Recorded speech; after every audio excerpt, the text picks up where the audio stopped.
The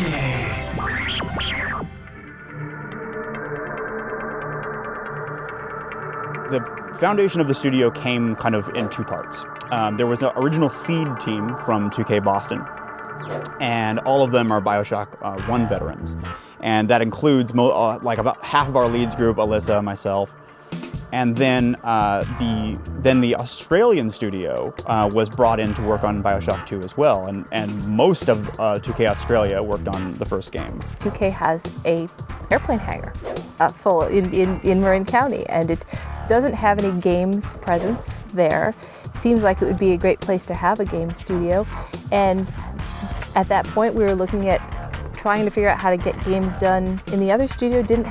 We had more awesome games that we wanted to make than we had the people to make them. And somehow those two ideas came together from, look, airplane hangar, no games studio, and we had a core set of folks, a bunch of people who were interested in potentially coming out and trying to start up a new studio, something new from the ground up. And so we had a small group of people who we agreed to come out.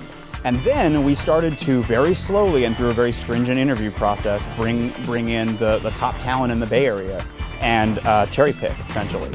And I am now very proud of the group we put together.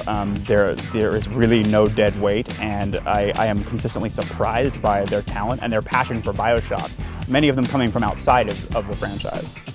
Well, we've been working with the Australian studio for a long time. The Australian studio was a huge part of making the first BioShock. And I think a lot of what makes that work is that we have a relationship between people we've been working on engines together, we've been working on technology together, we've been working on games together for a long time. We have that relationship and we kind of know each other. 2K Australia are very much a sister studio to 2K Marin, and in fact to 2K Boston on BioShock 1. They're filling a very similar role on BioShock 2. Our tech group is based there, and many of our content personnel actually also are based out of Australia, and we kind of video conference constantly and are working on the game more or less as if they were in the same room. And we're also benefiting just from our experience on BioShock. I mean, that was, we worked with them so closely. I think if it weren't for the Australian studio, we wouldn't have a lot of the engine that we did, features that we did, as well as the demo. That was something they came in and got that consumer demo ready for us, which was hugely successful. So we were able to establish, it wasn't just phone calls, it was these polycom systems, video conferencing. And we had people who were just so dedicated, they'd come in at like 4 in the morning to spend more overlap time on these video conferencing systems. So it definitely wasn't perfect, but it was a learning experience. And so now on BioShock 2, we're definitely taking advantage of all the things we learned. Having the exchange program, we have a lot of volunteers from Marin who are willing to go to Australia in return. We've got video conferencing systems in all our meeting rooms, as well as Australia, so that we're like running multiple meetings at times. And being in Nevada, we're actually closer to Australia, so we have more overlap time with them. So it's not like starting fresh where you're like picking a random studio out of the air and being like, hey, people halfway across the world, let's work on a game together. You're like, oh, these guys have a certain set of skills and a certain set of things that they do better than anybody. And if they're on this project, they're absolutely the right people to be working with. So it really starts from that.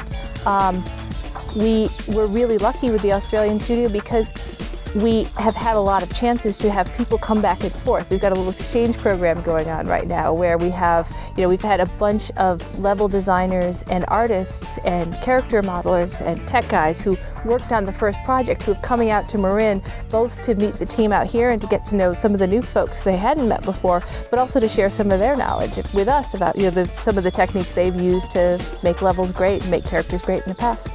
I think maybe the reason why that relationship works for us, despite the fact that maybe people think it's unorthodox, is that the minds that shaped the 2K Australia studio and 2K Marin, which is sort of a child of the culture that comes out of 2K Boston and beyond, and 2K as a whole, frankly.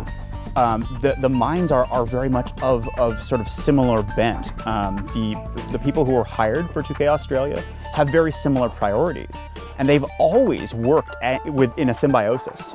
And so we actually can't imagine working without them. Like it may look strange from the outside, but I guess so does a marriage, right?